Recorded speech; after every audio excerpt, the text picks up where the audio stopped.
different inhuman shape, they took their silhouette into careful consideration.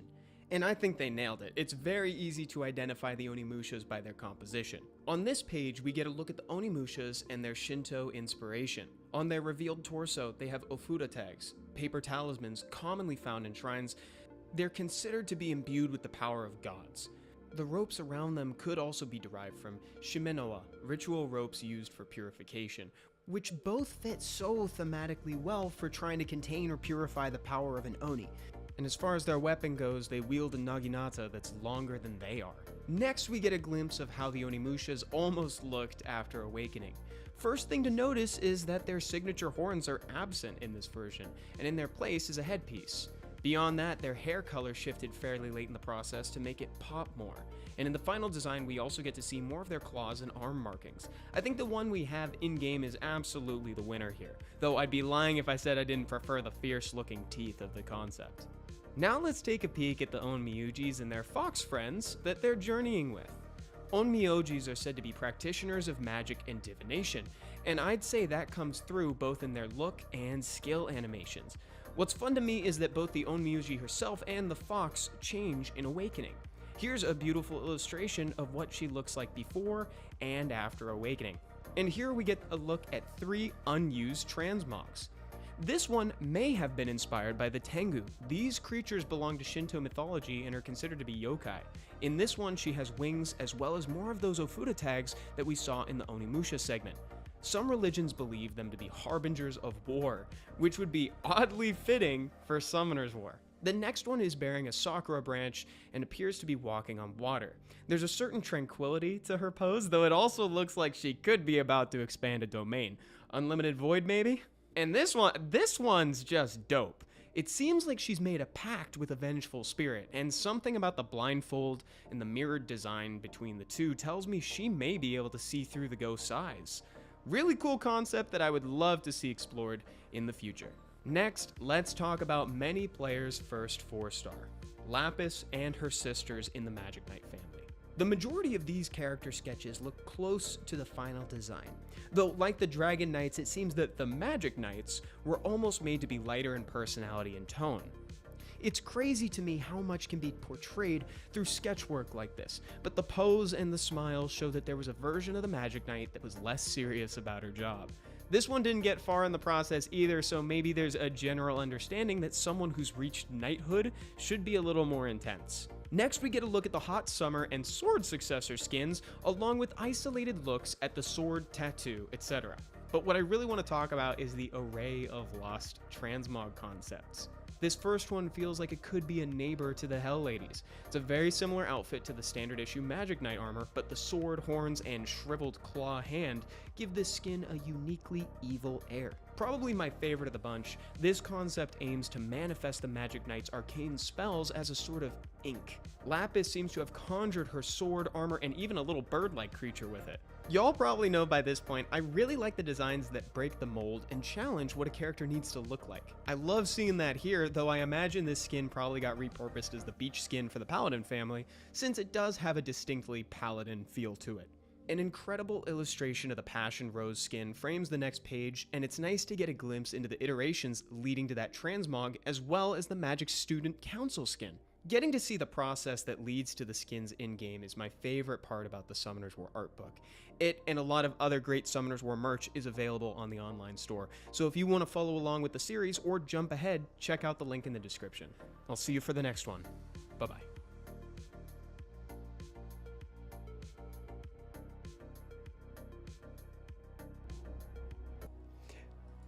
Hello everyone and welcome back to Summoner's War. My name is Come To Us Evan. With me today, it's Stoic. What's up, Stoic? How are you? What's going on, Evan? What's going on, everybody? Super excited, man. We've got America's Cup redemption bracket tomorrow, and I can't wait. This is the most fun I've ever had so far casting SWC. Wow, that is some high praise. Dude, I've had a blast. I feel very spoiled. It's been so cool getting to cast it with you and Seppi. Let's say hi to folks in chat real quick. Dragon Lord Brad, Valingchan, and Depingu King. I've been trying to figure out what y'all are talking about for a little while because I don't think I was actually here for like the start of this conversation. Avery, Evan, you didn't look at the replay I sent. Oh, didn't re-look at the replay. Oh, If dude, I'm I sorry. hear another replay from Avery, I am going to scream, Evan. I know. Dude, I should just do a whole... That would be so funny if I did a stream where the whole concept was I just watch replays from Avery the whole time. Yeah. People would you watch that, chat? If you watched it, I would do it. Nelly the God says E-Money. What's going on, Nelly the God? Good to see you guys. So let's not beat around the bush for too long here. We got the Americas Cup Prelims day 1 and day 2. So the point of this stream is to help you guys get caught up, so that way if for some reason you missed day 1 and 2, or if you just want to review some of the awesome matches that we saw, you can be ready for day 3, which is tomorrow, by the way, at 2 p.m. Pacific time. So what I'm going to do is I'm going to go ahead and hit play, and I'm going to be messing with this, right? I just got this over on YouTube, so that way we can scroll through it together. Are there any games that we should look at right away? And I'm asking Stoic, I'm asking chat, if there's a game you guys want to jump to, we could do that, because we could even just follow the journey of like the 4 people who made it to the top. What do you think about that, Stoic?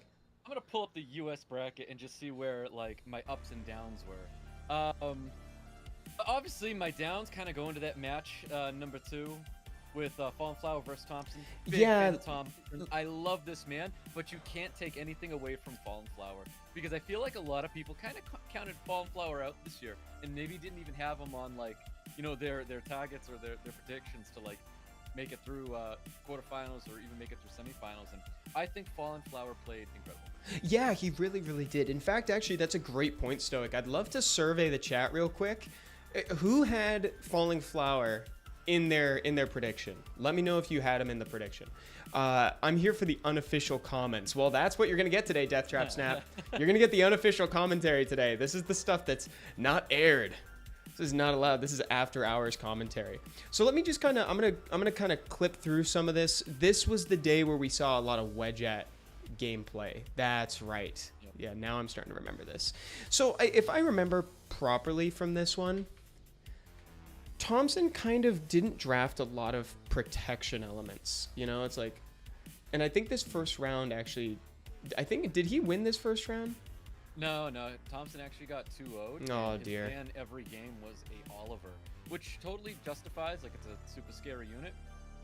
I feel like in a world where they pick a Laura and Oliver first pick, I totally see why Fallen Flower would ban a Ragdoll if he's going to open up with something like that, because Thompson's known to be very, very, very fast. So don't give him a Ragdoll when you're going to be drafting crit, you know, making him move even faster. Exactly. So I'm going to pause real quick going into this game, because I actually wanted to take this moment to clarify something that isn't game related. So someone in chat said, Death Trap Snap said, the fact that strip isn't allowed to be said on stream and that Stoic still said it 10 times made me giggle. Just to be clear, so it's like we technically can say strip on stream, but like calling it remove beneficial effects is kind of a meme between me, Zepha, and Stoic, because it's like we're just saying like bring a stripper, make sure you bring 2 strippers, so that way if you don't you know, so you're always prepared. Like, you know, sometimes stuff like that is just kind of funny to us. The other thing that I wanted to point out is that we do have Twitch chat open usually, like, or at least I do during the stream, and I see a lot of people say like, oh, they're not saying this monster name, they're not saying this.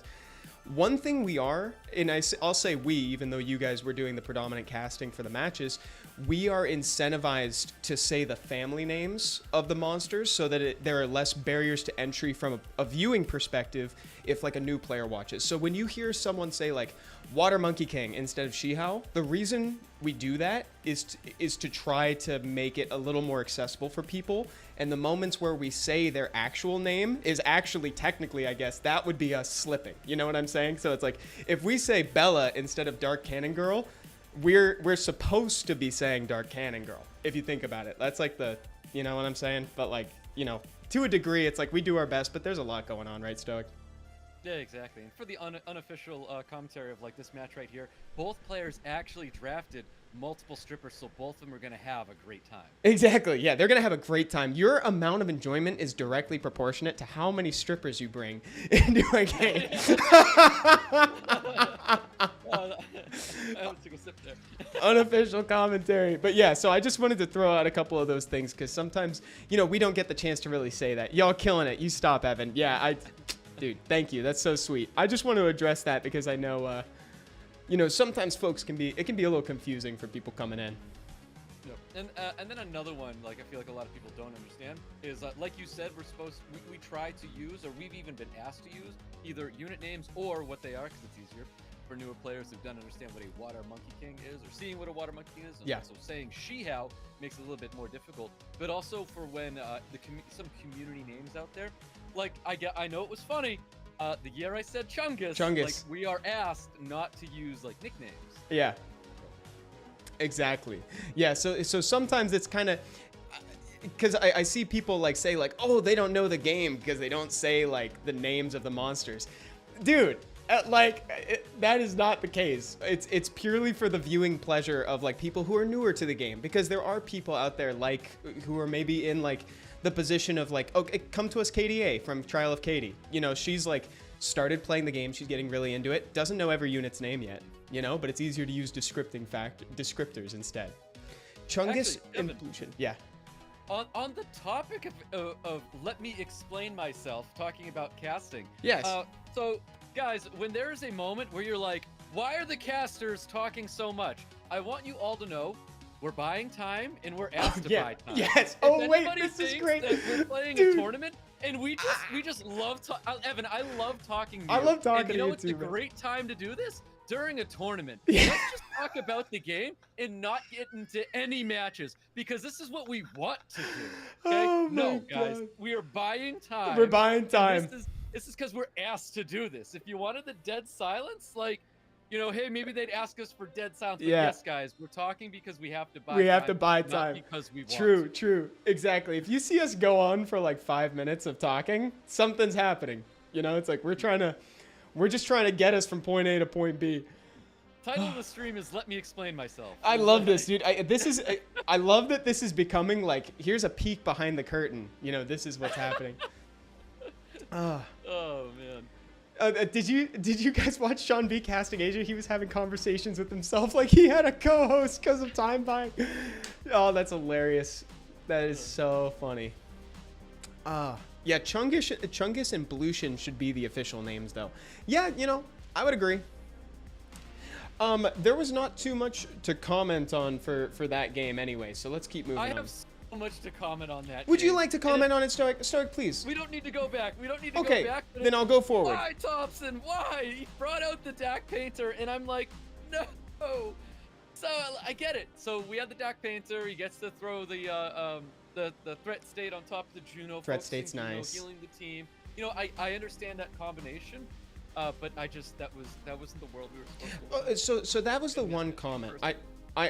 We're huge Thompson fans, right? You and me, we're really big Thompson fans. The one thing that I noticed was that Thompson didn't really draft much protection for anything that the opponent was going to be bringing in this one.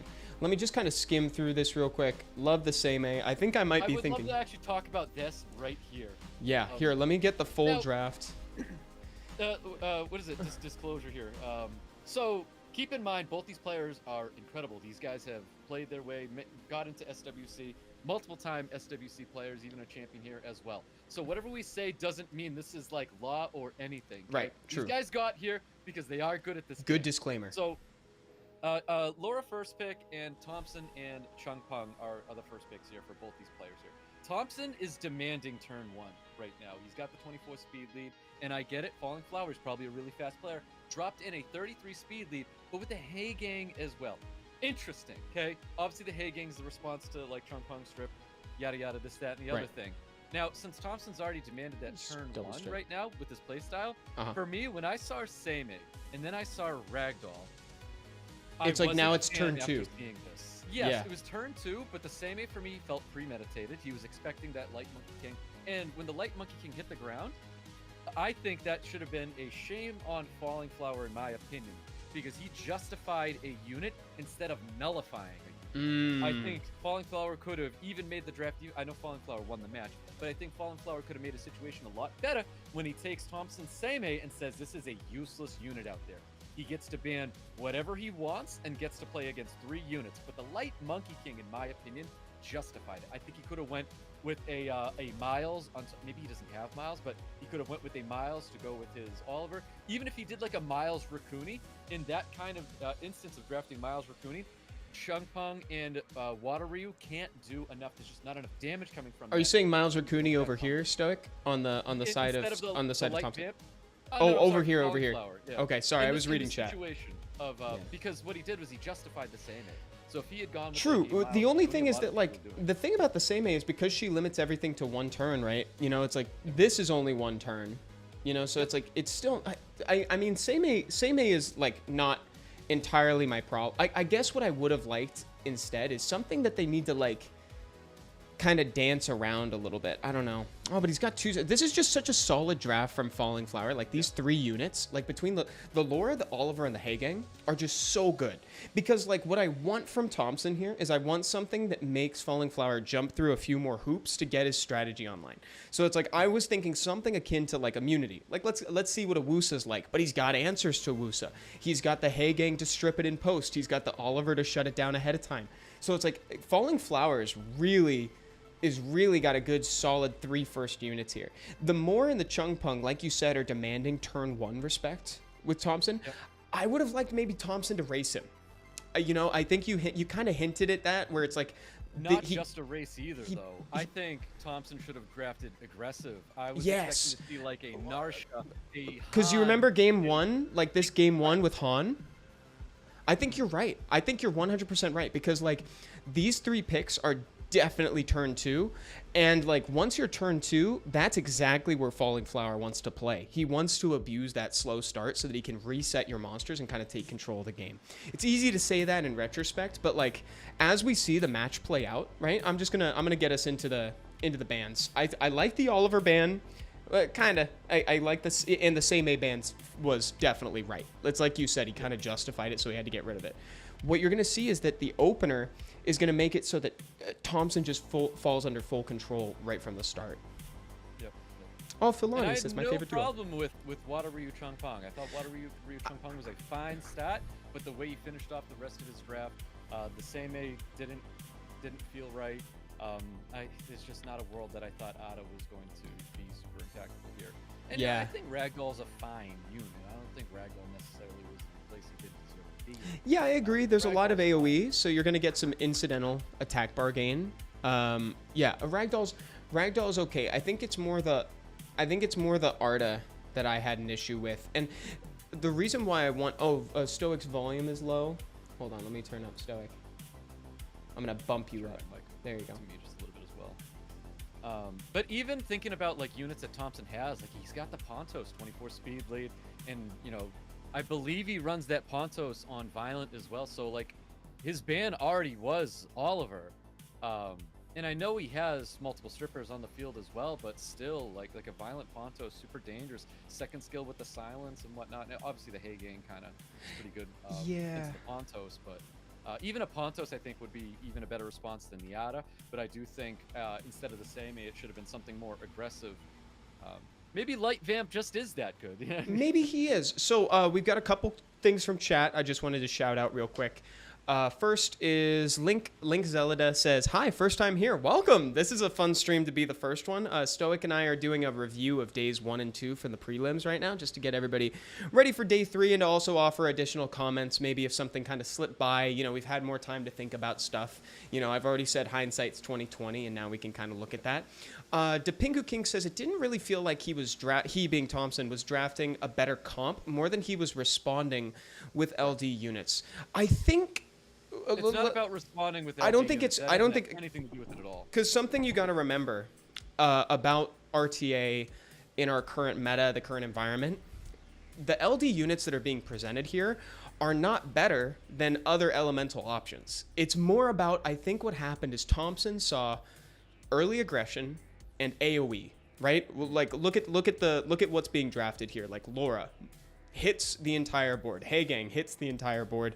Light Vampire, high crit rate, and then Light Monkey King is AoE control and hits AoE. So I think what Thompson kind of saw is like, oh, AoE, I'm going to go get some incidental attack bar gain with Ragdoll because everybody's going to get attacked, and I'm going to punish it with Artemiel. But like the thing is, it didn't really happen because even though it is AoE, the control locks down that strategy too much. Light Vamp is the best Vamp now. You know, actually, I agree. I think you're right. I think you're right. I think it could be. You're welcome, Link Zelda. Yeah, true. Exactly. Because the thing is, like, how much better is Artemiel better than like I was going to make an unfair comparison. I was going to say, is Artemiel better than Miles? That's not a fair comparison. They do different things. No, yeah. Is Artemiel better than like a Jingzhe or a Mei Hao Wang? I don't think so. I think that's kind of a closer comparison. I think I would have preferred to see a Mei Hao Wang in that slot if he was going to go with something like this, if he wasn't planning on banning the control.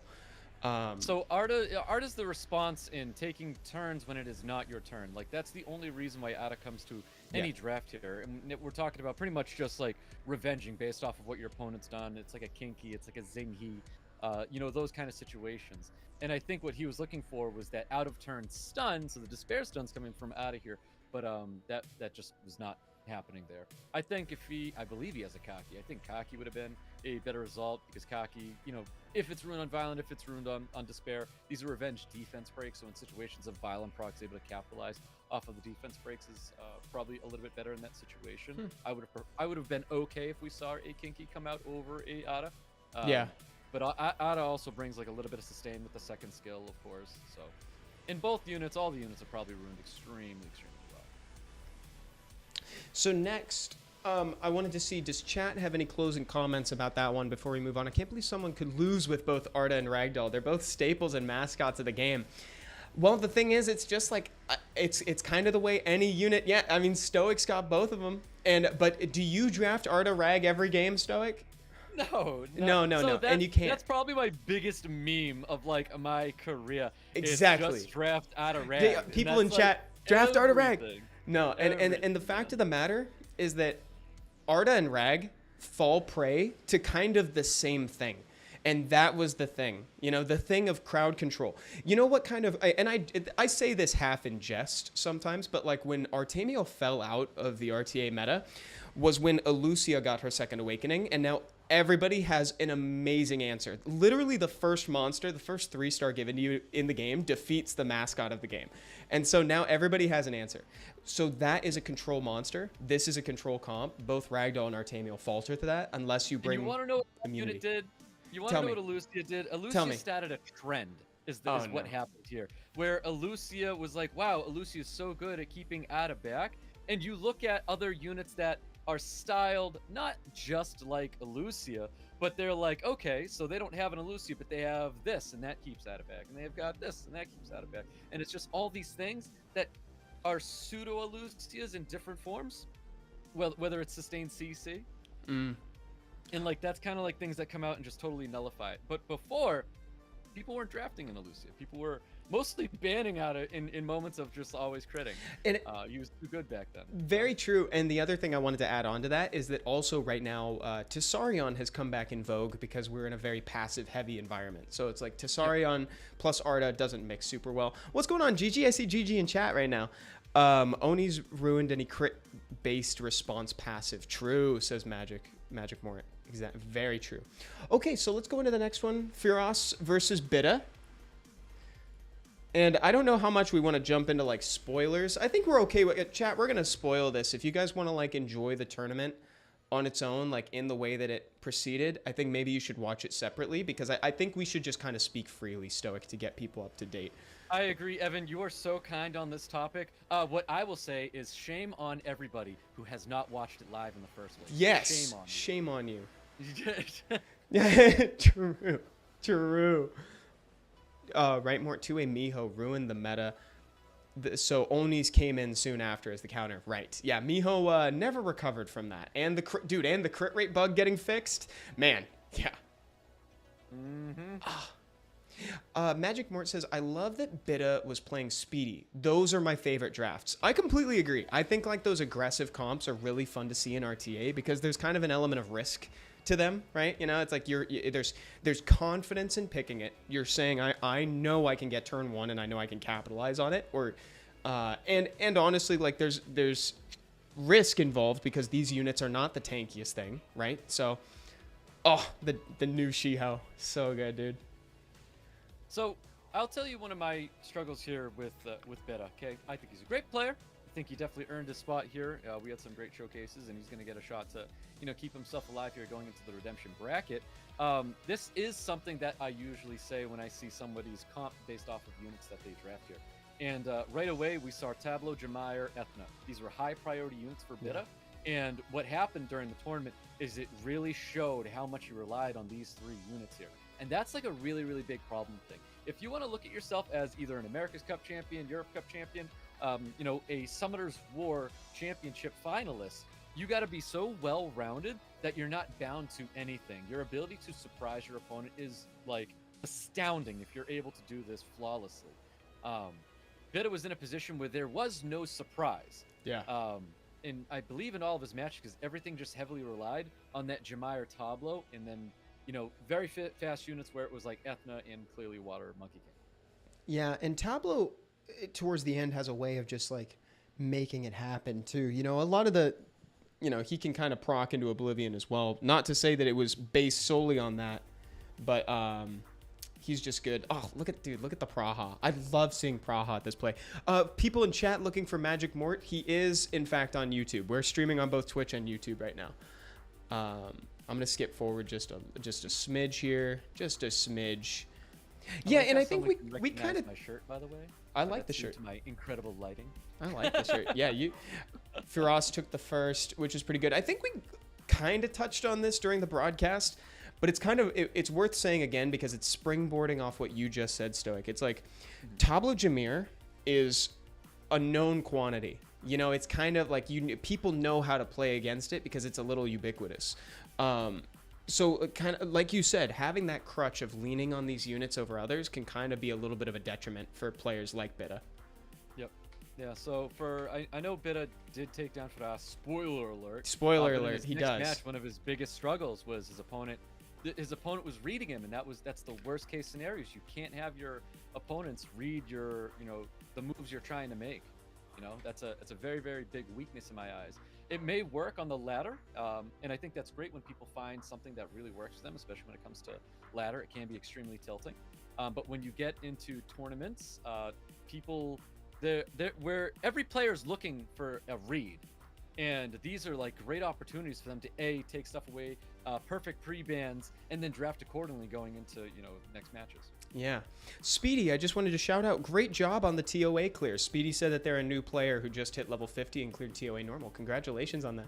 How dare you use ubiquitous appropriately, says Care Bear.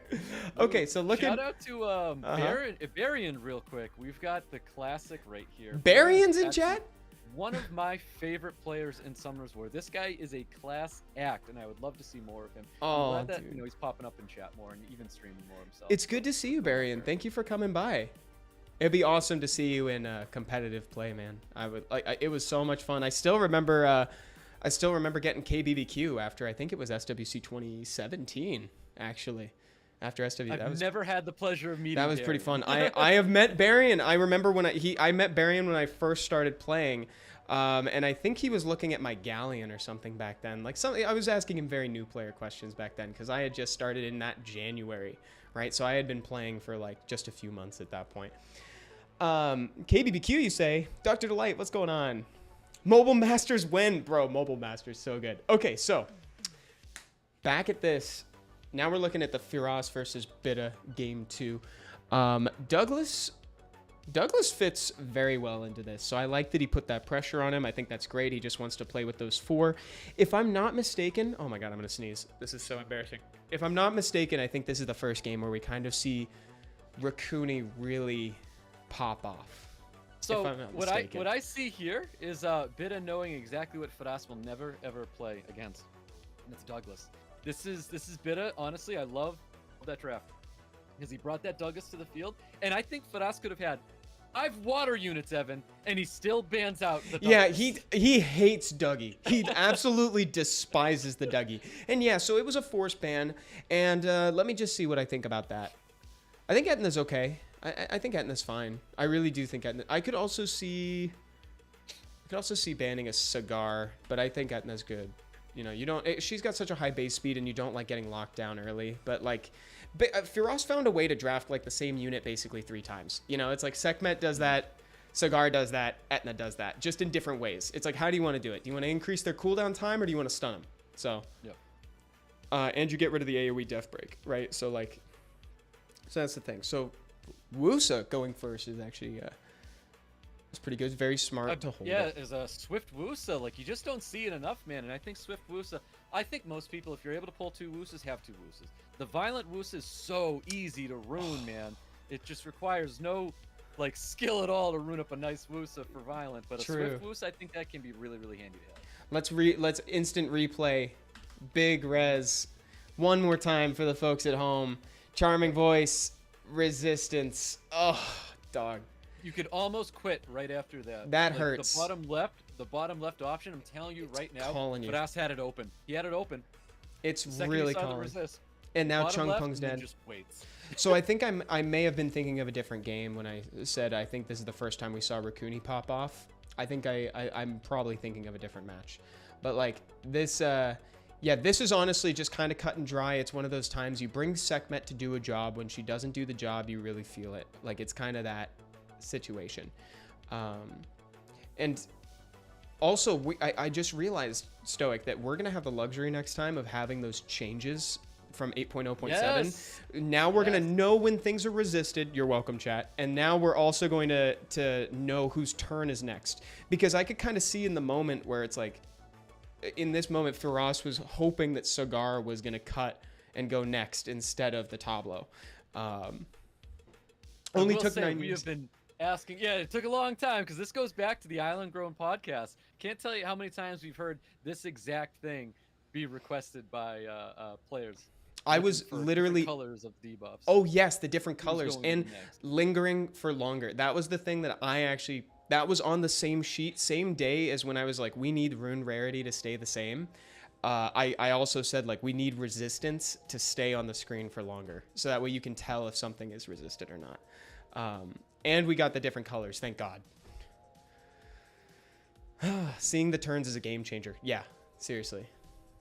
I wish we could add sound bites to things that pop up. So it's like when you get a resistance, you just get a Get the and guy then when from you see, Halo like, to say it. yeah, or you get it. It's like yeah, or something like that. Resisted. Yeah, resisted. Resisted. Yeah, or killing blows or something like that. Finish him like when they're at 1% or whatever. That'd be or, so or high. Additional turn. It's just like the goat scream every time you get an additional turn Yeah. from a violent proc. That new indicator is only in RTA. Yes, it is only in RTA. Yep. That's the only place it needs to be, and to be honest. Yeah. That's true. Fatal execution. Imagine support for colorblind players. I thought that's kind of what they were going for with this a little bit, but they're just kind of playing with it for right now. I hope one day we can get full support, to be honest.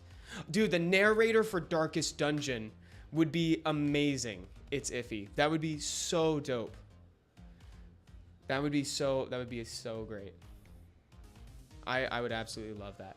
The only audio we need is when we win. I want Stoic's voiceover. Oh my god. I think if I guess on the topic of people colorblindness in matches and stuff, I think it would be nicer if you saw more fade. So like when it says resisted crit and see how like the numbers go up, the additional turn go up, I think it should go higher. And just like off the screen or something like that. Fade a little higher just so you have lots of time and it goes away, you know. Yeah. Because you will see like all right, see a big animation, Praha just hit everybody. Well, that animation sometimes does cover up the letters. So get a little bit more height on the words, and I think, you know, even if we were talking about, you know, people who are colorblind, it's really tough. Like if you're not paying attention to the game, like what are you doing in the first place? But like make it even easier. You know, raise those letters up just like a little bit higher away from the animations. Dude, look at this. Look at this. We're about to see the power of Rakuni. Like, look at just how on the back foot bit it is. I guess I was thinking of the right game. Now everybody is still sustained. Yeah. I mean, so like the power of Rakuni is so easy to shine here because if you look at the damage dealers that Firas has, no one's a true damage dealer. I know we saw some really good Cigar action. It was on the Wusa. There was a defense break later on. on Wusa, and then he used his second skill with Cigar, and it murdered the Wusa. But that was also a lot of HP down, attack up results there for the Cigar. Yeah, I feel like, wasn't there a portion in this game where there was an opportunity? I'm going to go back a little bit, chat. I'm so sorry to be confusing about this. But I feel like there was a moment where, like... No, I guess there wasn't. I was looking for a chance to kill the Raccoony. No, but I just know that right, once the Praha, like, look at this. Praha's getting weaker and weaker, and once Praha goes down, that's game. Like, there's really nothing left in the tank after that. So I believe this was the game-changing violent proc for Firas, and I think it actually came down to a moment of trying to take out Tablo over the Wusa. All right, so we have a 50 up, 50 down. So like this is a really neat like moment here to like kind of track at the moment. I'm trying to see when we got that defense break onto the Wusa, because I do believe the Tablo is sitting at a very low point. Because Firas, he technically has 2 strippers on the field. There it is. Right, there it is. The Look at the life of that Tablo, dude. Pause it. Pause it. Pause it, Evan. I want to know the damage. Okay, it's fine. It was a big crit onto the Wusa, so we lost the Wusa. Ready? But I'll tell you what. That is this a violent 9.4. 9.4. So 9.4. Honestly, I want to say that was potentially a dead. I mean, that was a defense break. It's hard to say. I don't think that. Well, because the thing is, we have the luxury of having a crit here, and on defense break. That's the only thing. Those are the only factors, right? There was already a defense break present on the Wusa. So I don't know. Let's ask chat. Chat, do you think that this would have been enough to take out the Tablo? Because this is the factor. This is the moment where it's the road splits in two, and there is potentially a win on the side of killing the Tablo, and then there is the ultimate loss on the right, which is killing the Wusa. Personally, I don't think it was enough to kill the Tablo, just because there's no defense break, and hear me out, Evan. Go, please. I'd love to. If this was game 3. You go for it. There it is. Go for it. That's it. There you go. I think that's the argument. I think that's the argument. I think Wusa's the safe play. We have always said this before. If you have an opportunity to take a unit out, you do. So he took advantage of that, and he got rid of Wusa. But Us is up a game, and I think that is the safe play to make here. Okay, I'm with that. I think that's the argument. And also, someone in chat, let me see, where did it go? Oh, I think it was a lucky crit. Firas says he purposefully ruins everything at 15% crit rate. Yikes. Okay, hold on. So the Death Trap Snap on YouTube chat said something interesting, which was, yes, he would go for it because Tablo's base stats are lower, which is, that is something that I kind of failed to take into account as well, is that, like, I mean, we're talking a 4-star versus a 5-star. Like, how much is that going to come into play, though? You know, it's like, that's the question. We're in a 50 up, 50 down as well, so like the damage is going to be pretty good. Yeah. But that I believe this was a violent Cigar. It was. And I'm not saying you cross your fingers and you hope for the violent proc, but in a world that he had gone for the Tablo, didn't kill it, but did some really good damage, violented for the kill. Because I'm telling you right now, I thought the second skill would have been enough to kill Tablo, and if it wasn't, if he had violent proc, I think he straight up wins this match here. Because the Raccoony right now, at that moment, was lower than the Wusa, meaning Wusa remains defense broken. Yeah. That's a good point, too, actually. So then he can capitalize on it. That was the moment. And he can capitalize on it later. Dude, that was the moment. Okay. And then we go into the next one. Firas versus Beta, round 3. Hindsight's 2020. It really, really is. It but is. Honestly, I sit here and I will stand by. I wish he had went for the Tablo in that. You said it in the moment too. I remember you said it in the moment as well. So it was definitely there's the Douglas again, but I don't think like hold on. How scared are we? He bans the Douglas. He bans again. the Douglas. He could have picked something like a Shiho or something and so that's kind of what I wanted to go at is I feel like Firas needs to go into SWC. Well, every single player that pulls a Firas goes, I've got the Douglas, and Douglas is just waiting. You know what I mean? Yeah. So I do think every SWC player, they readjust their favorites depending on the player that they're going up against. And if they're not, start doing it. There's a reason why you can set your favorites so everything's up front for players that you know you have stuff planned for. So hopefully they are doing that. because I think anybody that pulls Firas, they take that Douglas and you go, number one, you were always there, ready and waiting, so they got to be like, what am I picking? What am I picking? Hey, is that you know, Bitta? Hey, I panicked. And Douglas, you know what Wait, I mean? And, like, that's it. Fred Bitta, are you Bitta? Yes, that is Bitta. Yes, Fred Bitta is Salvi. Bitta. So, To the Beleza. congrats on Bitta for that match there. That is really good. Thank you. It is a really, really good That's a idea. good I really idea, hope Stoic. most SWC players are doing that. Salvi. Yeah. Oh. But personally, I think Firas should have taken that second match. But that's here nor there. But congratulations on Bitta. I think Bitta really read into Firas and just slammed the Douglas on him because Firas was terrified of it. In this draft, Bada in Baines. SWC, Evan, Firas should have had something planned for the Douglas. And he was kind of playing into it. He knows that it was there, so he's been kind of playing into the Douglas this whole time. Yeah. Parabéns, Bitta. Muito boa. Muito boa. I just joined. I have no idea if you guys watched the last games, but anyways, I luck sacked game 2.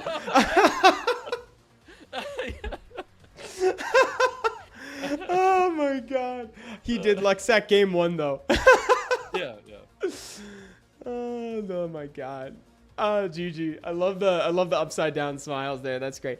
But yeah, so here's the thing. Like, given what he picked, Firas was in a position where he was gonna have to ban the Douglas if it came up. But you know, if he hates Douglas that much, he should not play into it. But Firas has time to adjust, right? It's been a week since he's played in SWC, so like he can look very critically at this and then, you know, go into the next one.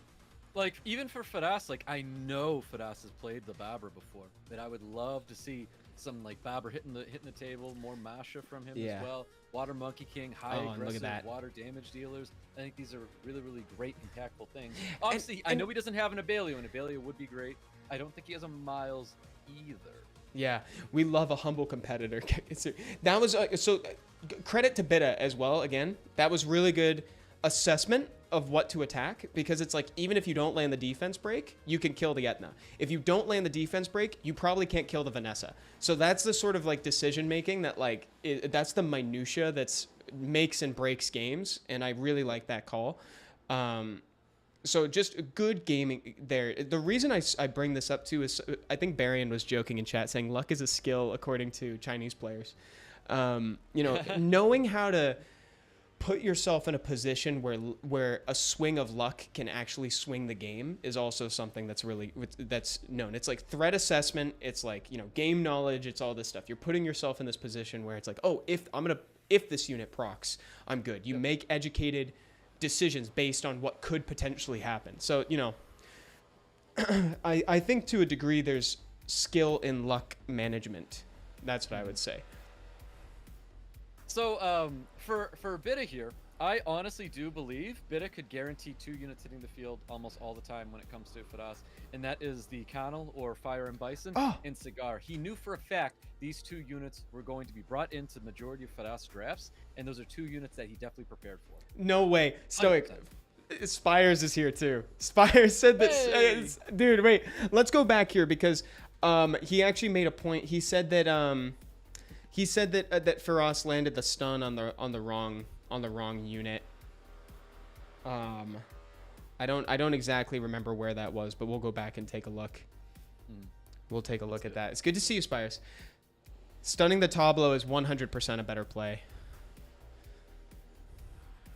Was that with like an Ethna skill? Because I think doesn't have a choice. I think it was the Ethna skill 3. I don't think I went back far enough. I was trying to find it, but then I was like, oh, is this going to get confusing? So I stopped. What's going on, Spiers? Great games, dude. We're going through the days 1 and 2. I think after this one, let's go to the next Falling Flower, and then we'll jump into day 2. Does that sound good, Stoic? Yep, totally fine. Yeah. Cool. Definitely. And then by this point, like, the writing is on the wall, right? Like, there's really nothing that can be done. Like, it's over. To be honest, in a match like this, where it's kind of like Heavy Bruiser versus, you know, Bruiser at the same time, when you're down a unit versus Bruiser, the match is almost lost. Like, the amount of RNG that you need to turn something around like that is so great. That means, like, your additional turns and you landing everything is just so impactful. Not like skill 1s into skill 1s. Like, that's not going to pull you out of that hole when you're down a unit against Bruiser versus Bruiser. Yeah. Oh, man. Big V versus True Whale. So this first match, I'm pretty sure True Will loses, and he took the Triforce into this one. Yeah. The cigar first pick too from Big V. It's surprising. Oh, guys, yeah, this is a great time to say follow Spiers. We've got streamers in chat right now, and also use command Stoic to give Stoic a follow. Oh, thanks, guys. Oh, he banned out the Raccoony. Banned out the Yep. Raccoony. Yeah. I think if you're playing up against a Oliver and Miles, Raccoony is almost always going to be the target. I think Raccoony is the enabler as to why that trio is so good. Jeez. They are so good together, and I'm really lucky that I've got both Miles and Oliver now. Like for a really long time I only had the Miles. I love all three of them so much. I'm just gonna kind of scan through this a little bit because I think this game is. I don't remember this game being too shocking, unless I'm mistaken. I don't remember this one being too. Oh wait, yeah, this is the one actually. This is yeah. Actually, any Violet proc from True Will turns that match around for Fire Monkey King. Here we go. So the most of it plays out the same, but it ends on a really good note. Like this little engagement here. So this is kind of like one of those classic matchups, you know? Who wins in a one-on-one fight? Meiho Wang or Juno? Now, it's not clean though, right? Like, look at Meiho Wang. He's already low, and he's got glancing on for the first one, right? So, like, he's unlikely Where it to... stands right now, though, like, 9 out of 10. Fire Monkey wins this. Right now. Like, Fire Monkey wins it. After that second skill healed up, Fire Monkey King just rocks this, man. Telling you. See, I don't know. I don't know. I don't think it's the low HP that sealed the deal for me. It was that on that first turn, because he had glancing, he couldn't go for like skill 2 and effectively land defense break. If he could go for skill 2 and have the chance to proc into it, then then I think he like 8 out of 10 Juno. I think he 8 out of 10 Juno, you know? Well, so he goes defense break here, violent procs, he wins. Yes.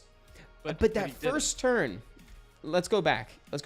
So he's got glancing on and skill 2 available, right? And it's like, if he didn't have the glancing, then he could go for, he glanced. If he didn't have that glancing, he could have def broken her. Oh, but there's the counter too, which does not help True Will at all. It's just more damage to the Fire Monkey. Yeah. So I really feel like that's kind of why that's fun, is because like that matchup is fun, is because I still feel like it could go the other direction, Stoic. You know, it's like the Fire Monkey could actually win that encounter. Oh, 100%. I think Fire Monkey wins that encounter. Because I just feel like 9 out of 10 times what happens in that, if this was a healthy Juno, all you need is a skill 2 defense break, violent proc. Done. It's done. Right. Give that Juno 100% HP, and Fire Monkey goes defense break, violent proc, over. Boom. At that point in the game, with all the stacks and like HP down, you know, HP down, attack up, like, you're good. Hot Fudgy, what's going on?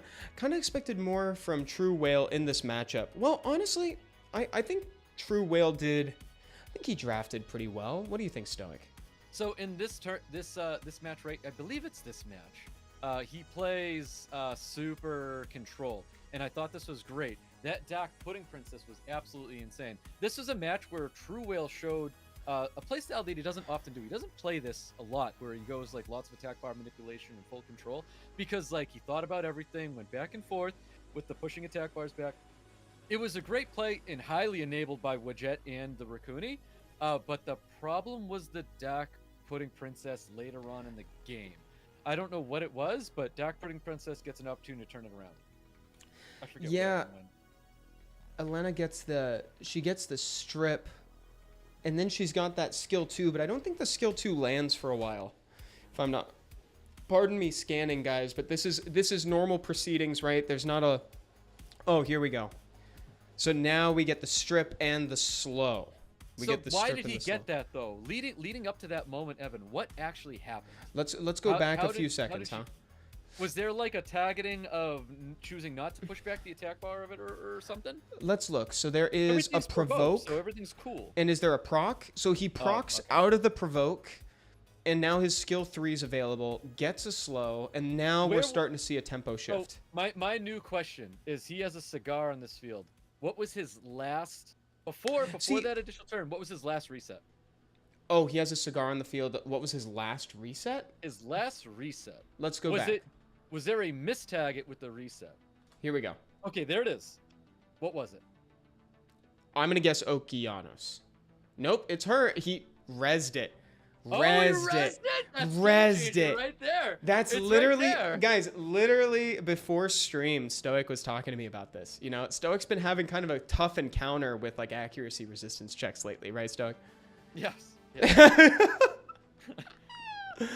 Oh, see, but what's great is that we're going to be able to, again, like we're going to get to see that and kind of, and digest it a little bit more in the moment, because I think that is really easy to miss, you know, like seeing that. So it rezzed and then it procced. So there were a couple unfortunate series of RNG aspects in Big V's favor there. Now, one thing that Big V does here, I actually think he probably should have gone for Raccoony. I know that he's going for, but we know that Wedgeat has like 100% res. Hey, resistant. Yeah, the Wedgeat and the Raccoony 100% resistant. Yeah. Oh, they're both. I was going to go for the Raccoony there just because we already know that Wedgeat, he hasn't been landing anything on Wedgeat, so you might as well fish. Or maybe not the Wedgeat. Maybe the Wedgeat's not on max resistance. I don't. No, he's resisting a ton this game. So I think there you go for Raccoony just because you haven't. So does my Ragdoll, Evan. Yeah, exactly. And yet somehow, bye Spiers. See you later. Got to get back to work. Have fun, guys. Thank you so much, man. Thank you, dude. Okay, let's keep going. So we know that Elena is like crazy. Finally lands Oblivion on the Wedgeat. Right. Yep. And now it's methodical. It's just Miles taking control over time, right? Like Miles just has insane damage scaling. He's got the speed buff, right? From max resistance Raccoony, of course. Yeah. Heating it up. Oh, look, it's us. Hey, look at that guy. I love this salmon shirt. I know. Great color. It was a white shirt, chat. And then this is that. So let's go in here real quick. Raigeki versus Falling Flower. Let's actually go straight to Bitta versus Big V. Okay, cool. Just so that way we can like at least dip our toe into day 2 a little bit, because I really, again, guys, this whole stream, what we're trying to do is we want to make sure that you're ready for day 3 of the prelims. That's tomorrow, 2 p.m. Pacific time. And after that, we're going to have our 8 people who are going to the Americas Cup on September 16th. And if you think that you could go to the Americas Cup on September 16th as a viewer, you should scan that QR code over there at the bottom right of your screen. That's going to take you to the registration area, so that way you can get registered and we can see you there. There's going to be an audience tournament, so there's stuff for you to do while you're there. And all 3 of us, you, me, and Seppi, Stoic, we're going to be there casting. It'll be really fun. Oh yeah. So these matches reinforce the saying, embrace the RNG. It's a Zen thing. It's a Zen. Whatever happens, happens. Yeah. So if Bitta was here right now, and maybe Bitta is still here, I don't mean anything negative by this, but you made yourself extremely predictable going up against this match here with Big V. I don't mean anything negative, but true. It was. I see what you mean. Yeah. I mean, it's something that I brought up like earlier in the stream as well, but I know he wasn't here before. But now that he is potentially here, I don't mean I'm not malicious about this comment. Absolutely not. Absolutely not. That's not what this is about at all. Draft, and that was the problem. True. Absolutely not. And then like, so, you know, going to try to lock down the reset puts up the immunity, but the problem is that there are 2 different strippers following right after in Volantis and Chiwu. So there's not really too much to do, right? There's not much you can really do there. Here comes the Shiho, probably with the skill 2. Yep, that's exactly what he does. And then he just gets the benefit of doing a skill 3. I really love the Water Monkey King just because like he's great in so many situations. Like even in off element matchups like this. Like there's only 1 unit he's even neutral against here, but he's still contributing. Like because he can hit with impunity because of the 3rd skill, right? So it's like a lot of units in that negative relationship and a negative attribute advantage, like you're gonna take a lot of damage and you're not gonna contribute a lot. He gets to just hit something and then sit there and be safe, and that is like really valuable. It really is, and dealing all of his damage based off of additional damage is insane. It's so crazy how good a Water Monkey King is nowadays with the insane base speed. and just his entire kit is so good. It's such a great tournament unit as well. How is that Chiwu built? I just summoned one. Chiwus are normally built on Swift, or if you can make it work on Violent, good for you. But I think Swift is totally fine. You could go for Despair even. You've got some flexibility, but the main thing is you need it to be fast. You need it to move ahead of your damage dealing unit so it can facilitate what comes after it. His primary goal is to just open up the enemy team, right? And then now we're just kind of going through the motions here. You know, it's like immunity comes up, but there's Volantis to strip, there's Cigar to increase cooldown time, and then like at that point we're just painting by numbers, you know. That's really it. Let's go into the third game. In fact, I think we may even be able to jump over to day 2. Oh, I don't stream though. Bitta, you should stream. Oh, I love that he brought the Dark Assassin. Yeah, that was great. I did like to see the Dark Assassin here. But I think the damage was split, I think, right? If I'm not mistaken, is that correct? I can't tell you honestly what the Dark Assassin. Because I think we went for 2 different people. I think I would have liked to see it go for the Shiho here. I can tell you the purpose of the unit, and the purpose of the unit is to have it as a snipe. So like when he uses that third skill, it's to use the second skill to buff himself up, and then third skill, that's a kill. You know what I mean? Like nothing was supposed to live when it hits, and in these situations, I still really like the Fire Cassandra. I really like Daphnis. Even drafts with Mo Long, I think, are better options. But obviously, like we're a little afraid of having those style units with a Cigar on the other side of it. Absolutely. So now we just got a little bit of insight that we can only have on a stream like this, which is really cool. And this is straight from Bitta himself. So Etna was new. And this is from Bitta on Twitch chat. I had no idea of her damage. I didn't test her. I pulled Etna 2 days before SWC. And that's pretty... Already using her to great effect in a tournament setting. Like, I mean, you played really well. You got all the way up to the final. It's like, look at this. You qualified. And that is awesome. I think the only thing that that we're saying, again, is just like, you know, maybe they all should have gone on the same person, but I totally understand what you're thinking. It's like Etna goes for Elena, the Dark Pudding Princess, to try to lock that down. It's like, because if she goes, the game kind of goes with her, right? Like, that's kind of the idea. And then it's like, we know that we need to kill Shiho first. So that's Jameer and the Dark Assassin. If Etna went on the Shiho, then there may have been a little bit of a turning point where you could pull back. But I think you did great with the knowledge that you had in the moment. You know, it's like, I think that's great. And again, you qualified. Like, that's what this tournament's about. So at this point, you're playing for seeding. Did that Dark Pudding Princess resist? Did the Dark Pudding Princess resist the stun? Yeah. I believe so. Yes. Yeah. I believe so. Okay. All right. Just checking. I believe so. So now, far, resistance the best stat in SWC. No, legitimately, like resist is so sneakily good. Okay, so guys, before we go into day 2, that was day 1, right? So it was Bitta and Big V at the end that qualified, right? And then so now we're going into day 2. Day 3 again is tomorrow, 2 p.m. Pacific time. Make sure you watch it. Okay, so now let's kind of, I think we're already at, so we're at 11:53 a.m. Pacific time. Should we jump straight to the qualification, like the matches of people who qualified, or what do you think? No, they have their time to shine. We're moving on, and we're talking about everybody else. People who qualified, congratulations, you made it through. We'll see you in America's Cup. I think it's time to just go over everybody, you know, who made this journey. I think it's I'm with you.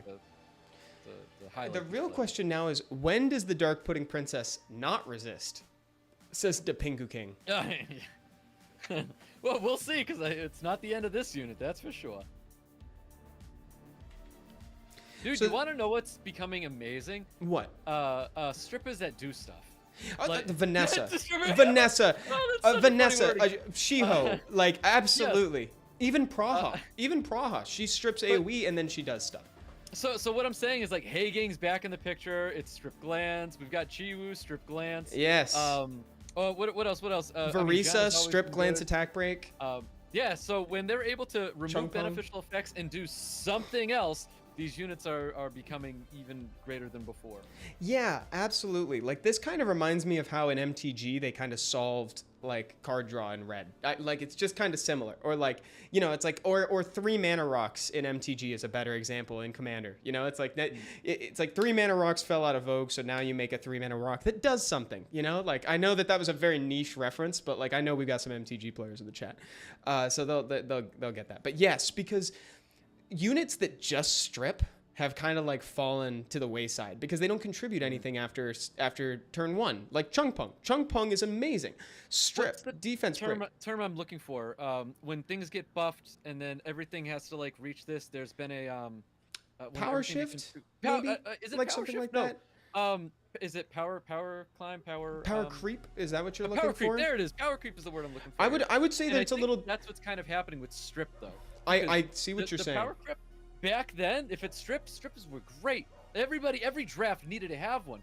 But Yes. now the only strippers that are great are the ones that strip and do something else, you know? Yes. What I would say is because power creep is generally associated, I'm kind of picking at the weeds here, but like what I would say is that because power creep is generally associated with new stuff coming out, so like if a new unit did that and made old ones irrelevant, I think Yeah. what's happening here is that like I think we're just getting an increase in the power level of mechanics that maybe felt so like back in the day they clearly valued strip as a very high power level mechanic. Yep. But now that there are so many strippers, you kind of need to do something else, otherwise you're irrelevant. So it's like, you know, Well, the Chiwu's thing is old Chiwu school. was that situation. Chiwu was a 24 speed lead stripper. Yeah. And he was useless. No and he one was drafting and that's his unit. crazy. And that's now he gets crazy. buffed.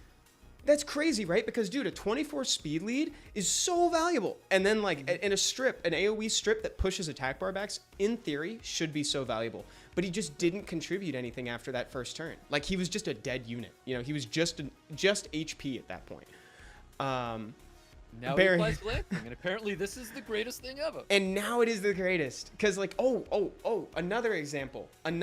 So one of the things that I like to talk about, I see a lot of people on, like, account review streams and stuff like that say, oh, I don't have this unit, so I can't do this in RTA, or something like that. In the most recent balance patch, inadvertently, they kind of made 2 monsters do the same thing. Let me elaborate. Chiwu now applies glancing. Jogun now cannot be counterattacked on his strip, right? So both of these 2 units interact very similarly with monsters. If there's a Verd on the other team and you apply glancing with a Chiwu, now it's like if he counterattacks, you have a chance to not get the benefit of that, right? The Verd player may not get the benefit. Jogun just straight up doesn't trigger it. It's like there are always redundancies. There's always options out there. Just throwing that out there.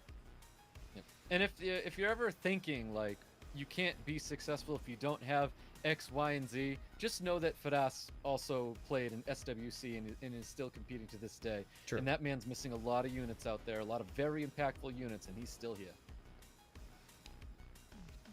Same thing for Raigeki as well. I think Raigeki is another one of those players where he's also missing some impactful things as well, and he's out here cruising too. He's last year's America's Cup champion, actually. So this one, Dreams Joseph really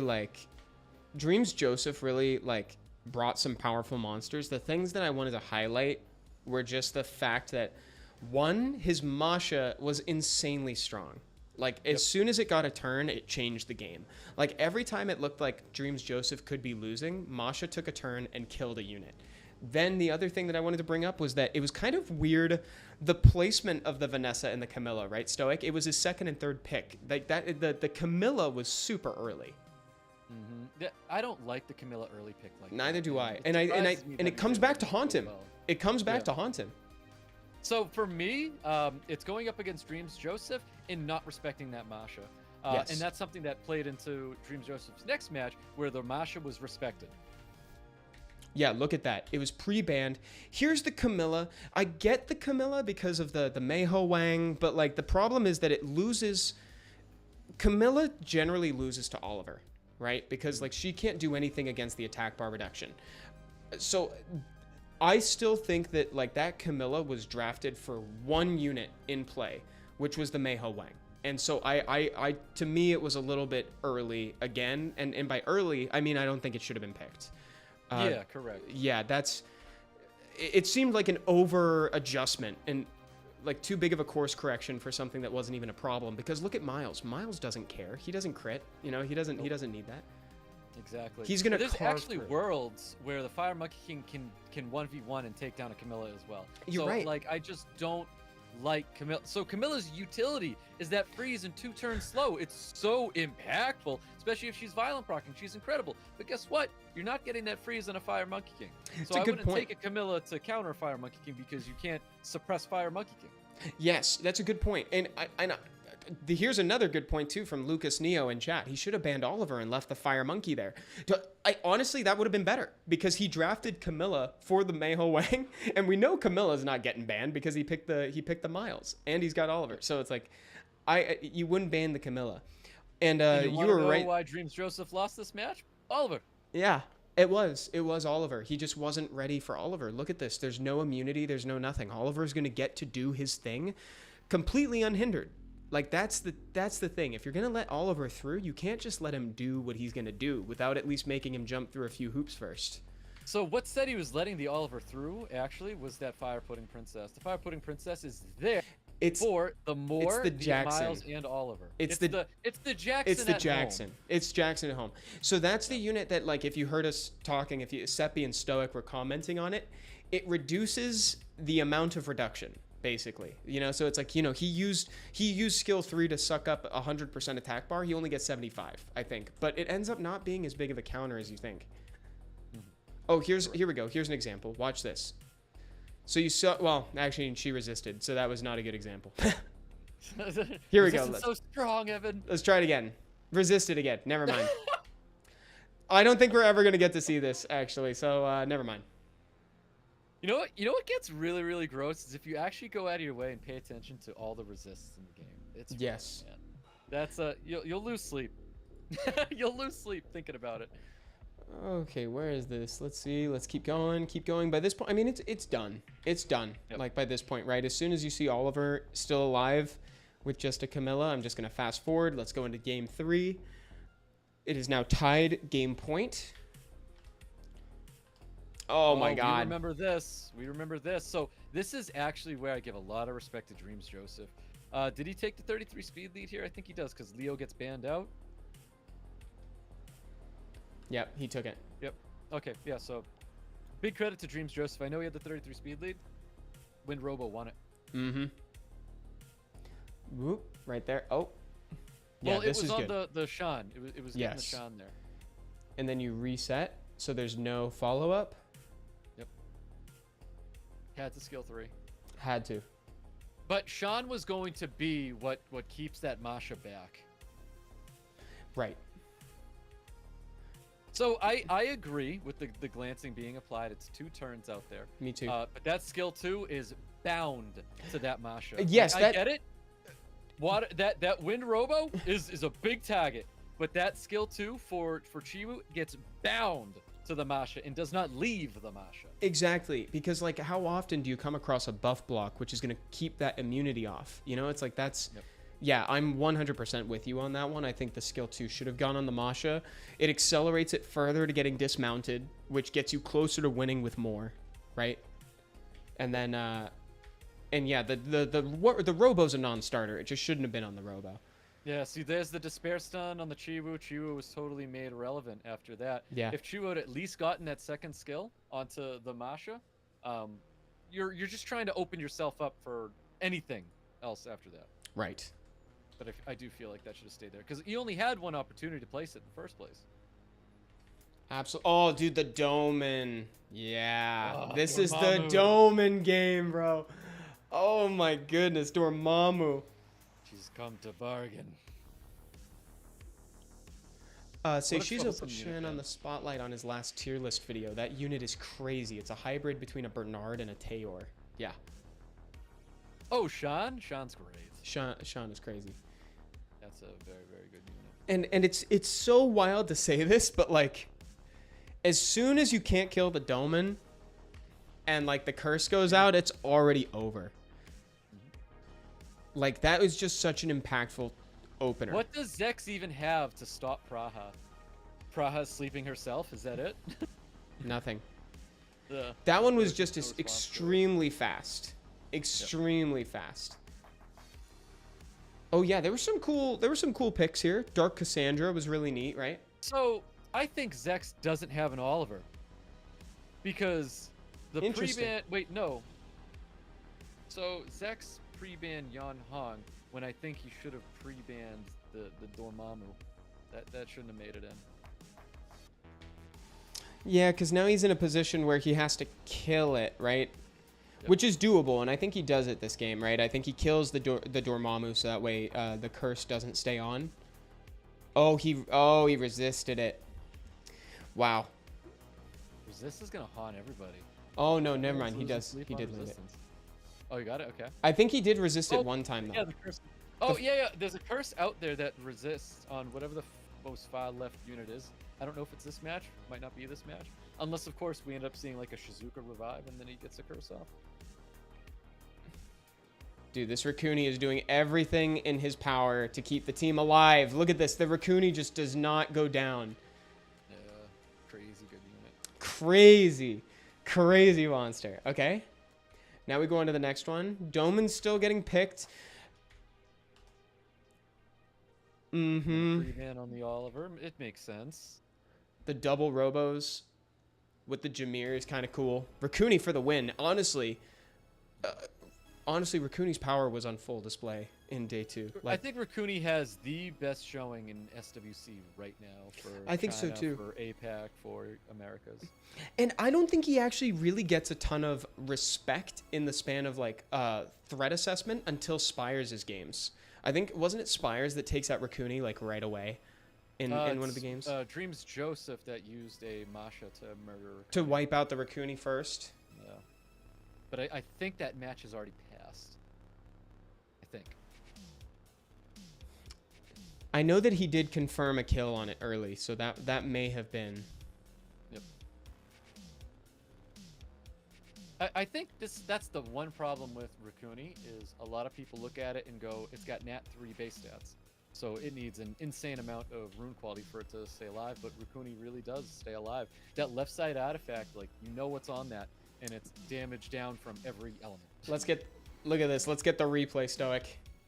Curse of Death, resistance. Resisted. Yep. Pretty big.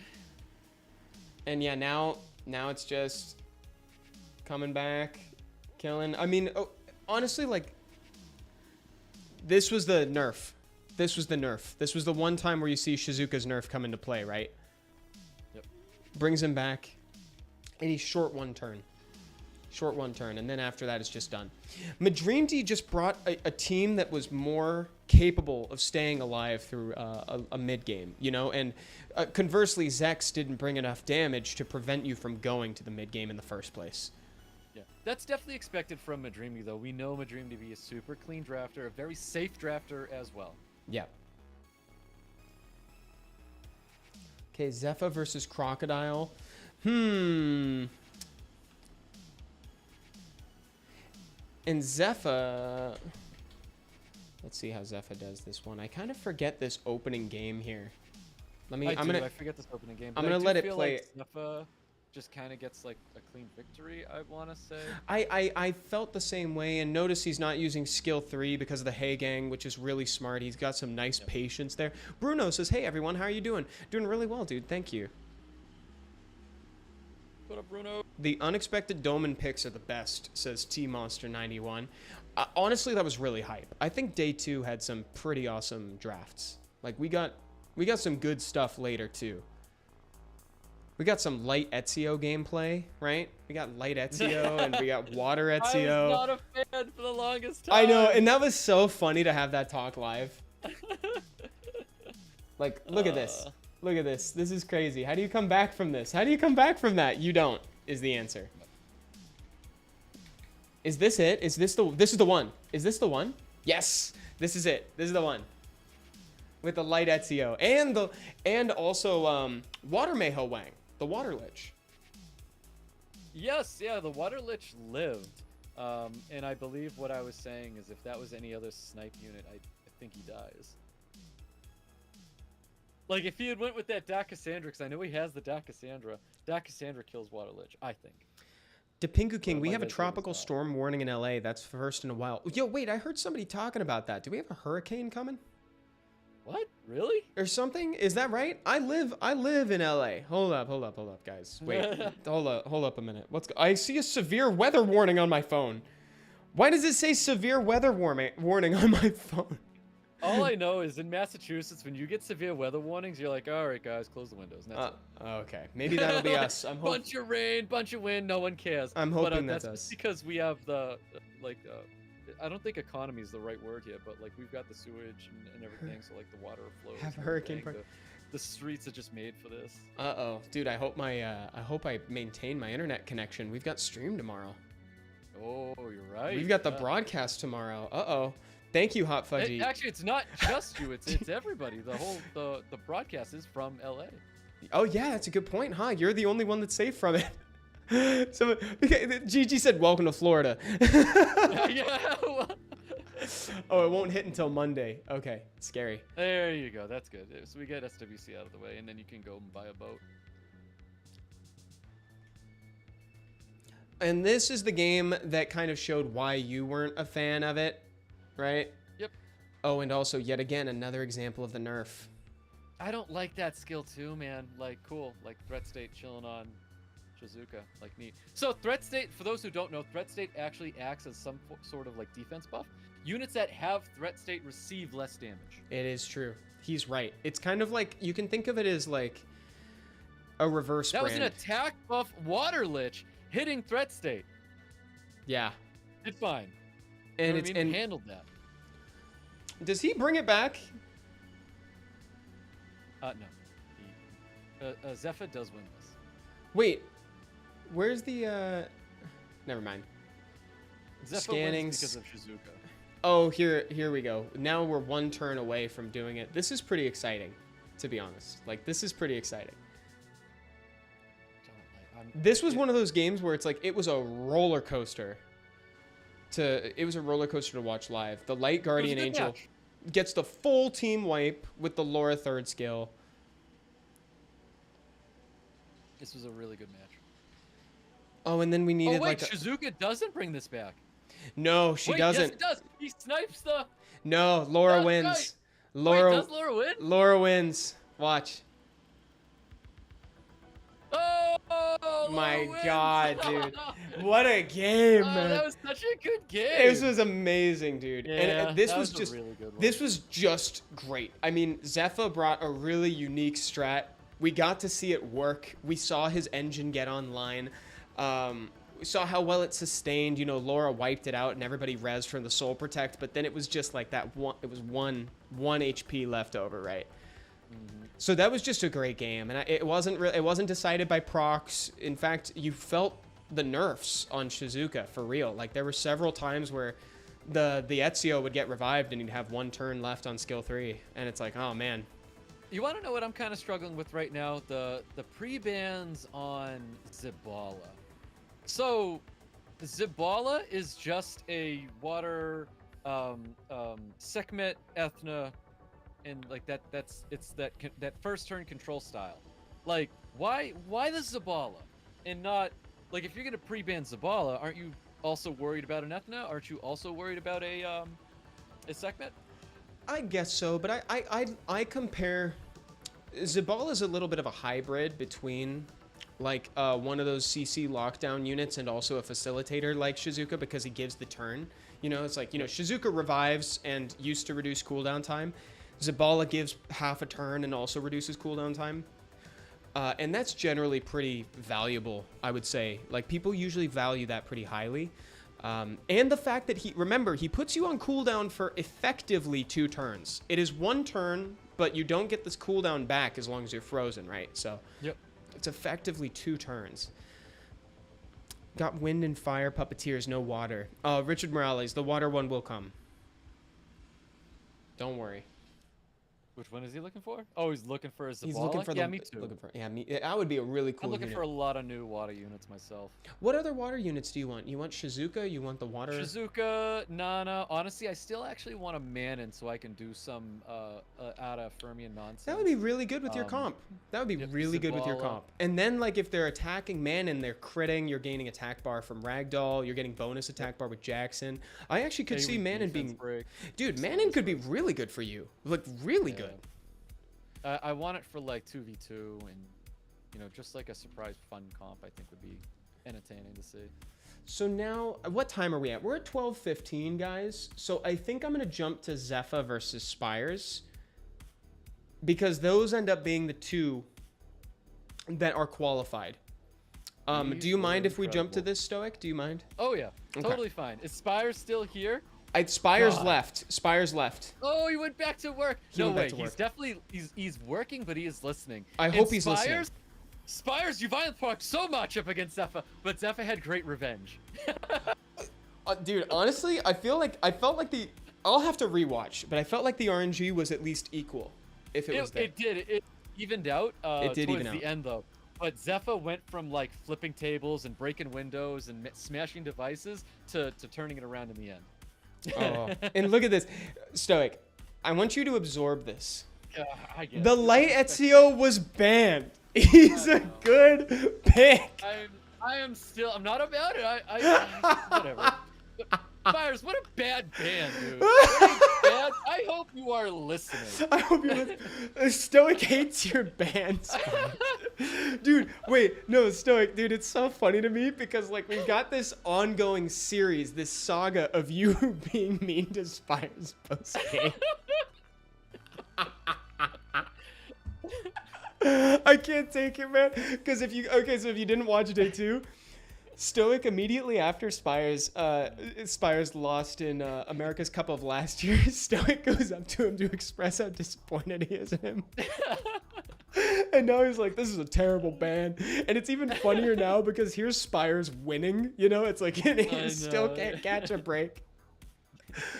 Oh my god. Oh my god, that got me laughing, bro.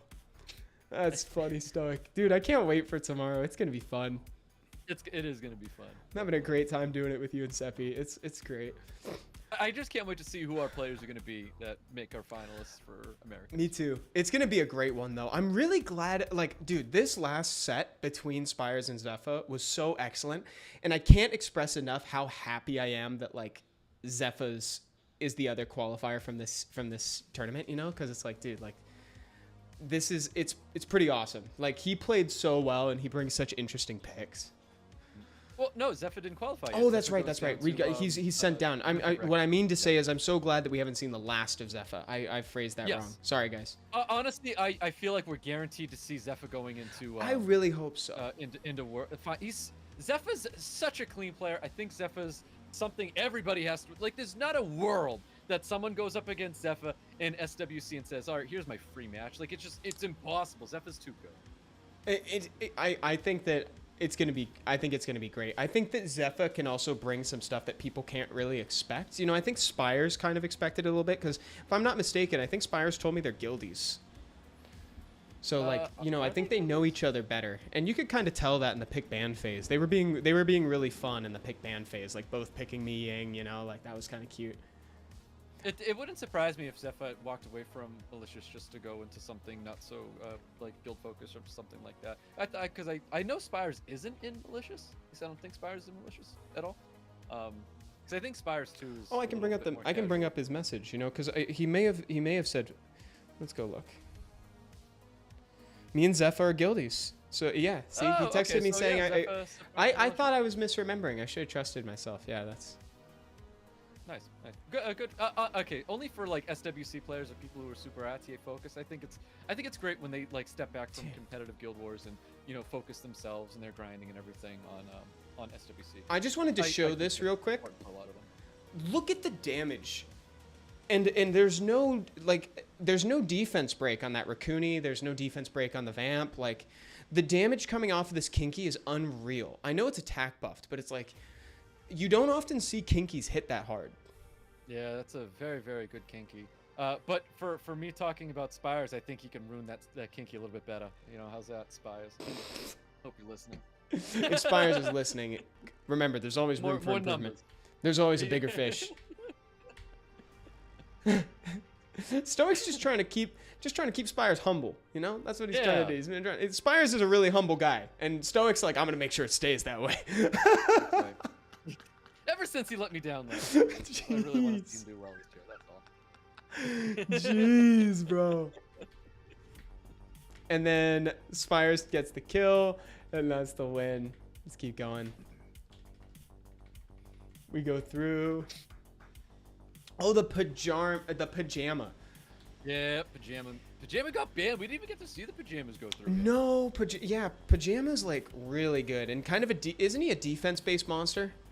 And he can just keep you stunned. That's the other thing too. He's a control monster. He's got great CC. It's a control monster that also deals damage, which is really nice. Right. I just want to talk trash about Spiers. This is your forum. Me and Spiers, we talk a lot. Kay's a really good guy. I would consider Spiers a friend of mine. At least I hope he's still a friend of mine. Yeah, we'll see after this, huh? We'll see after this. PPHP, what's going on, dude? Motivational trainer. Yeah, that's what it is. Really, I mean, who's more in Spiers' corner than Stoic? Yeah, right? Right?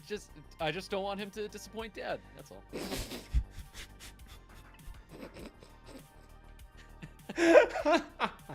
That was really funny. Yeah, this one this one's pretty good, and I feel like this one you can actually really feel the Tian Lang's impact even more so than the first game. All right, my thing with Tian Lang is in a match where Tian Lang isn't being as impactful, just about like taking the attack bar, we're talking about a unit that is dealing additional damage, defense breaks, stunning, and just doing everything under the sun with that second skill. Tian Lang is just, no matter what, a weapon in whatever the draft may be. Exactly. And he used that Tian Lang and Kinky so well together. He did. Now, this draft to me was the best response from Zepha, and this is the round he takes, I think. I think he takes this round. Mi Ying truly shows how powerful he is against these monsters. You know, like, he's got the built-in damage reduction in his passive. He's got increased damage. He's got self-cleanse and heal for the team. Like, I think Mi Ying is the primary contributor this time, and he's also a great answer to Kinky. I really like the Mi Ying. I think Mi Ying's a super good unit, except when he gets defense broken. And that Masha is terrifying. Yeah. See, that was a really nice proc, though, too, just because, like, if he did skill 2, in theory, if he didn't get the... Is it built in on his skill 2 for Mi Ying? Do we know? Is it built? It's not built in, right? He still has to proc. I'd have to double check. So that means that it was a really risky move because Masha literally got immunity, right? Like, Masha's gonna get immunity the very next turn, right? So it's like, that means you're comfortable not getting defense break. Yeah, but we saw the damage that so even if the immunity stayed up there, we saw what Mi Ying did to the Masha without defense break, halved it. Yeah. That means it hits it again, like that's just a dismounted Masha. And here we go. And that's game in my eyes once that Masha gets dismounted. Yeah, does he go for the... He doesn't go for the strip because he doesn't want to get, like... Well, actually, I don't know why he doesn't go for the strip there, to be honest. Threat state on Mi Ying's kind of dangerous because there's two things that def break off first skill. Yeah. And there's the skill 1 again, trying to get another stun. Dude, the threat state, like you said, the threat state I think on Mi Ying is more valuable than anybody else because he is, 1, likely to have counterattack on him, and 2, he's got damage reduction already. So you're going to deal like 0 to him. Yep. Like, watch this. He can attack anybody at this point. This isn't a good example, right? But like he can, so he's going to go for a... Evan, was that new? No, that can't be new because this is a video from SWC. I never actually noticed that threat is a word that pops up when threat state's up. I never noticed. I don't know if I've ever paid attention to that either, if threat pops up at the same time. But as Tian Lang took the turn, it just said threat on all 3 because all 3 units had threat state. Oh, dude, and this was an amazing play. Rezzing the Jameer to cleanse the team. Mm-hmm. The dots were just insane. Like, there was a part of me that wanted to watch that happen. You know, I wanted to see that go off. Oh, clutch, very clutch stun. Oh. Wait. Oh. Dude, does Oh, Zepha right there. come back from this? I believe he does. I think No it's the match way. That Zepha comes back because Zepha did not get 3-0. Yes, because this is the match. There it is. Another additional turn. And I was like, oh, dear Lord. Zepha's like so upset right now because it went from Tian Lang procking chaos, Kinky procking chaos. What else? Because I feel like there's even one more situation where something happens and just I felt so bad for Zepha. It was just Like, great. dude, look at this. Look at this Stoic. Like, how do you come back from this?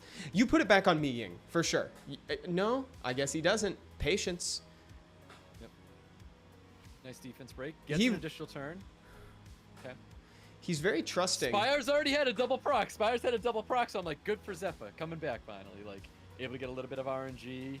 You know, wheels are turning. Look at how little. We already know that Kinky does crazy damage, and Mi Ying just took so little because of the damage reduction in his passive already. I think his passive proc there, and also the threat state reduction. Got the stuns, just played really safe, really well. This is like surgical precision that's necessary to come back from this. Like Zepha piloting his team with the utmost confidence. Shizuka clinging to life by a thread. Like, this is so there's the double proc. I'm pretty sure there was just a little bit more violent procs on Spiers' end leading up to that, because like as the second we saw that proc come from Mi Ying where he was able to take something out, I forget what, and then we're still looking at a really healthy Tian Lang Kinky. Zepha really started making the procs rain after that. Yeah. Yeah, Zepha definitely got a lot of really clutch procs with the Mi Ying, but like he made the right calls on his turns too. Like having the presence of mind to revive the Jameer, to cleanse the team was really good. You know, it's like that's the sort of thing it seems obvious when you see it happen, but like when you're on stage, quote unquote, when you're doing this stuff, like sometimes that won't come back to you, and you know that play won't come to you. You're like, how do I protect what's in play right now? And I just felt like it was really fun to watch him operate his team. I thought that was a really cool game. And there's the Trinity.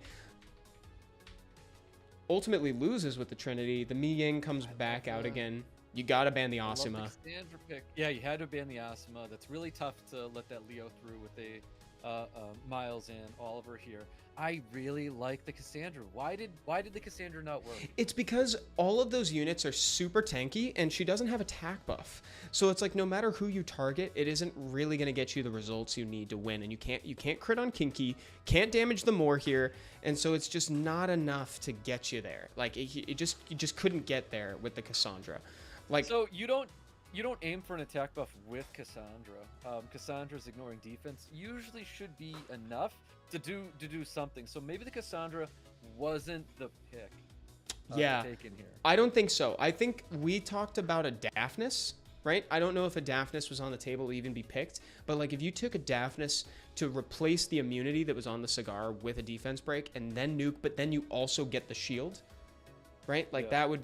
that is kind of helpful. Or Because that shield acts as the passive from Cassandra that gives her the invincibility for 2 yes, turns. yes. Upon death. Or you just don't go for that and instead you get something that's a little you get another protection element. I mean, Miles, Oliver, and Mi Ying should be enough to kind of do damage over time, right? So you could pick something else there that isn't a snipe unit. Because the only reason Fire Cassandra got in is because Spiers was really confident that there was no way that he could snipe a unit turn 1.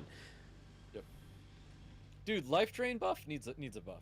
Like, Yeah. whatever that buff is that you're able to vampire without vampire runes. I can't think of a bigger dumpster fire than that buff. It's very just not- small. I think it's like a 20% or something. It's like But really... like, why even bother? Like, give it anything else. You know what I mean? Anything else, I think, Exactly. makes that. No, I'm with you. You know what I think? That or just increase the amount of healing from that buff because it's at a point where you just if it was removed, not a soul cares. Yeah. You could even do 2 heal buffs instead. Like do a couple heal buffs. Like like apply a couple 2-turn heal buffs and you'd end up healing more than you get from that vampire buff. Like Yeah, that's really, right. that Yeah. truly is what it is. Well, because what I'm trying to do right now, I'm running like 21 life, leech life, whatever it is from artifacts. What I have on my Cassandra, and I swear it's like it doesn't even matter. You know what I mean? Yeah. It's so minimal, and I'm getting an additional 21% from it, and just like, come on now. feels like a joke. Exactly. But It yes, doesn't.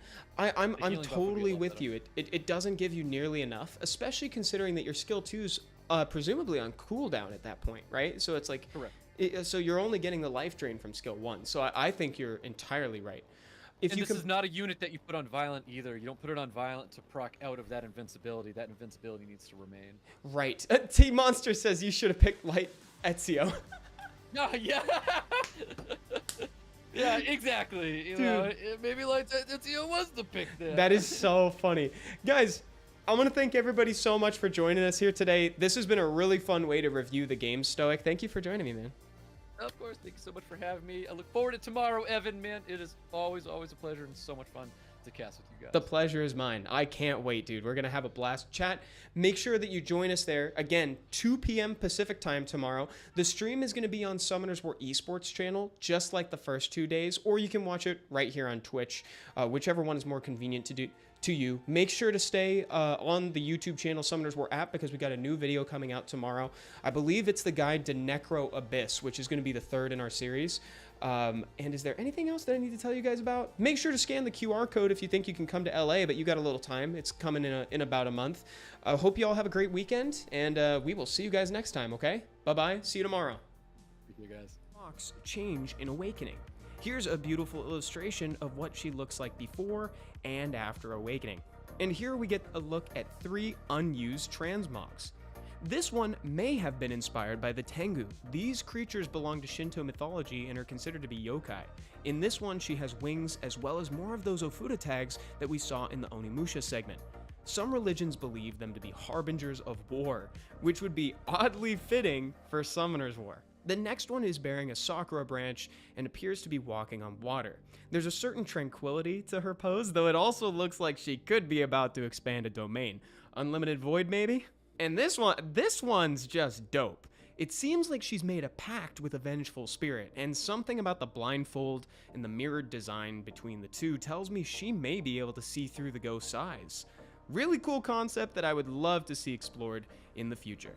Next, let's talk about many players' first 4-star, Lapis and her sisters in the Magic Knight family. The majority of these character sketches look close to the final design.